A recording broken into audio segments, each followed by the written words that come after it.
أنت لا تستطيعين أن تهبطي مصر. مصر ليست منطقة جبال بحيث تهبطي إلى مصر. مصر منطقة سهلية. ما المقصود بأهبطوا مصرا؟ مصرا هي معين مصرا، وبالنقوش المسندية الشهيرة التي ناقشها علماء الآثار في منطقة الجوف.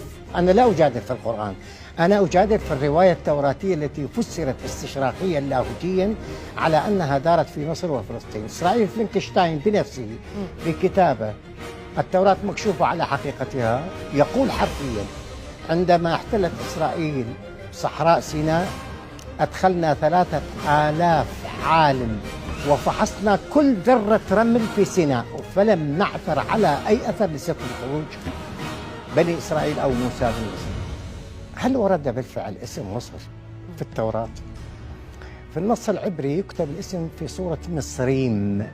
يقول النص أن موسى وبني إسرائيل خرجوا من مكان اسمه سكوت ثم اتجهوا إلى منطقة تسمى صنع وليس سيناء، صنع، ومن هناك اتجهوا إلى قدش. خط الرحلة لا يؤدي إلى مصر، خط الرحلة يؤدي إلى الجبال هذه صنع تماما اللي هي في تعز. وهناك نقوش تتحدث عن معارك بين مصر ومدي. قالوا السردية الاستشراقية اللاهوتية قالت هذه معارك دارت بين ميديا الفارسية ومصر، وهذا غير منطقي لسبب جدا بسيط. أن ميديا الفارسية مملكة فارسية صغيرة تقع